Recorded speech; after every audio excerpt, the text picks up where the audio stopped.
Bonjour, dans cette vidéo nous allons voir les différents groupements de résistance. Pour commencer, nous verrons le branchement série.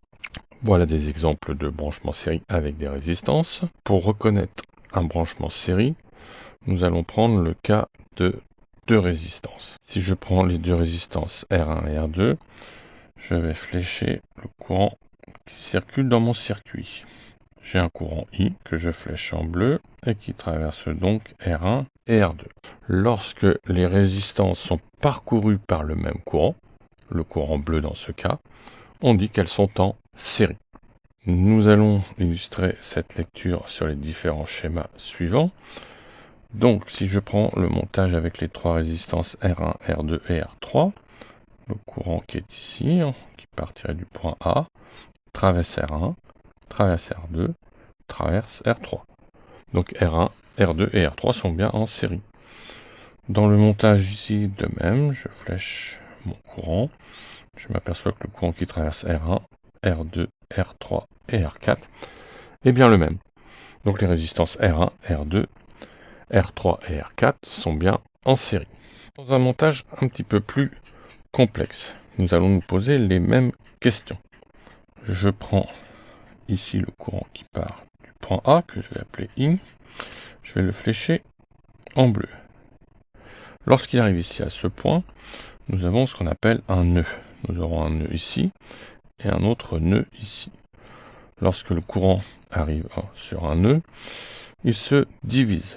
Une partie va partir sur R2, R3 et une autre va partir sur la résistance R5.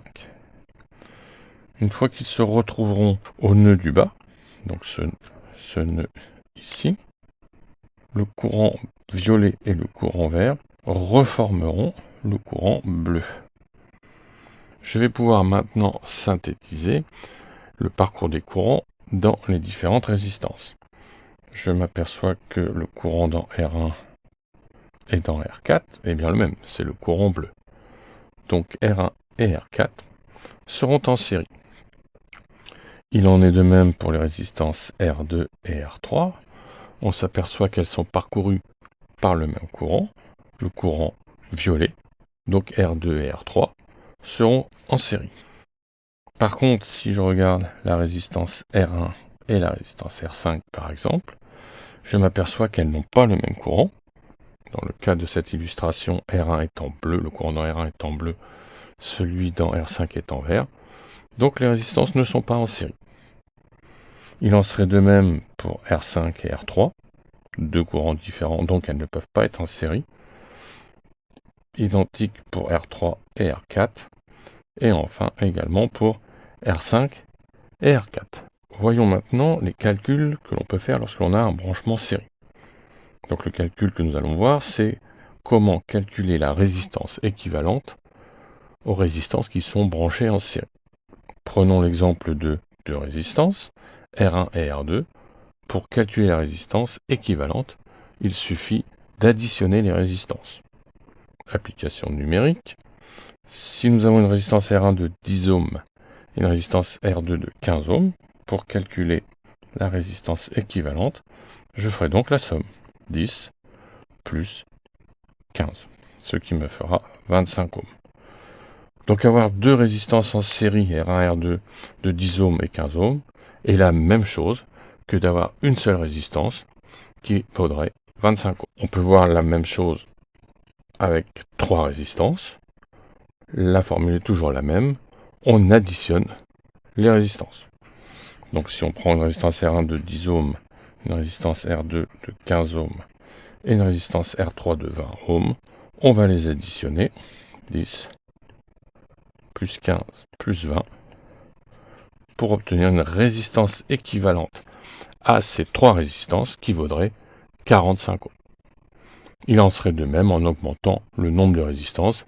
Il suffit à chaque fois d'additionner leurs valeurs pour trouver la résistance équivalente. Voilà pour la partie calcul. Passons maintenant à l'autre branchement, le branchement parallèle, encore appelé branchement en dérivation. Voilà à quoi il peut ressembler. Alors nous allons détailler avec deux résistances. Donc si on fléchait le courant comme précédemment, courant I, donc le courant arrive ici, il va reconnaître, il va croiser un nœud, donc il va se séparer. Une partie qui passera par ici et une autre partie qui passera à travers de R2. Donc comme nous l'avons vu précédemment, les résistances R1 et R2 ne peuvent pas être en série puisqu'elles ne sont pas parcourues par le même courant. Par contre, on s'aperçoit qu'elles ont la même tension U à leur borne. Ce point-là est un point commun, donc même potentiel. Et ce point-là, de l'autre côté des résistances, est également au même potentiel. Donc on peut en déduire que les résistances sont en parallèle. Si on reprend donc sur les montages précédents, on reconnaît bien donc les différents branchements parallèles. Ici, même potentiel sur R1, R2 et R3 sur ces points-là. Et même potentiel ici. Les résistances R1 et R2 sont même toutes reliées des deux côtés. Donc c'est ce qu'on appelle un branchement parallèle. La même chose sur ce montage-là. Même potentiel sur R1, R2 et R3 d'un côté de la résistance. Et le même de l'autre côté de la résistance.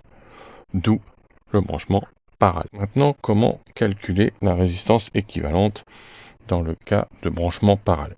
Le calcul demande un petit peu plus de technique.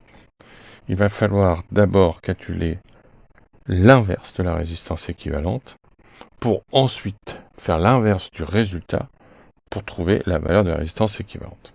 Application numérique qui va nous expliquer comment faire ce calcul. Si je prends un montage avec trois résistances R1, R2 et R3, je vais commencer par calculer l'inverse de la résistance équivalente. J'applique donc ma formule, donc 1 sur R1, donc 1 sur 10, plus 1 sur 15, plus 1 sur 20. Avec ma calculatrice, donc je fais le calcul et elle me donne 13 sur 60. Une fois que j'ai obtenu ce résultat, attention, je n'ai pas la résistance équivalente, mais l'inverse. Donc il va falloir inverser ce résultat pour trouver la résistance équivalente. Qu'est-ce qu'on veut dire par inverser? Le 60 du dénominateur va passer au numérateur, en haut, et le 13, lui, qui était au numérateur, va passer au dénominateur. Donc je vais obtenir un résultat de 60 sur 13. Il faut bien penser à inverser le résultat de 1 sur R équivalent. Après, on peut calculer la valeur approximative, 4,615 ohms. Voilà pour le calcul dans le cas d'un branchement parallèle. Il peut y avoir un petit cas particulier pour alléger le calcul lorsque l'on a deux résistances. Lorsque l'on a deux résistances, alors on peut toujours utiliser la méthode vue précédemment, mais une autre technique est disponible qui ne fonctionne qu'avec deux résistances. C'est de faire le produit des résistances que divise la somme des résistances. Alors, application pour voir un peu le principe. Donc, si je cherche la résistance équivalente, je vais faire le produit de mes résistances, donc 10 fois 15, que je vais diviser par 10 plus 15. Produit des résistances divisé par somme. Donc 10 fois 15, 150, que divise 25, ce qui va me donner 6 ohms. Ce calcul, souvenez-vous bien, ne fonctionne que lorsque le branchement parallèle est fait avec deux résistances. Voilà pour les calculs. Bon courage pour les prochains exercices.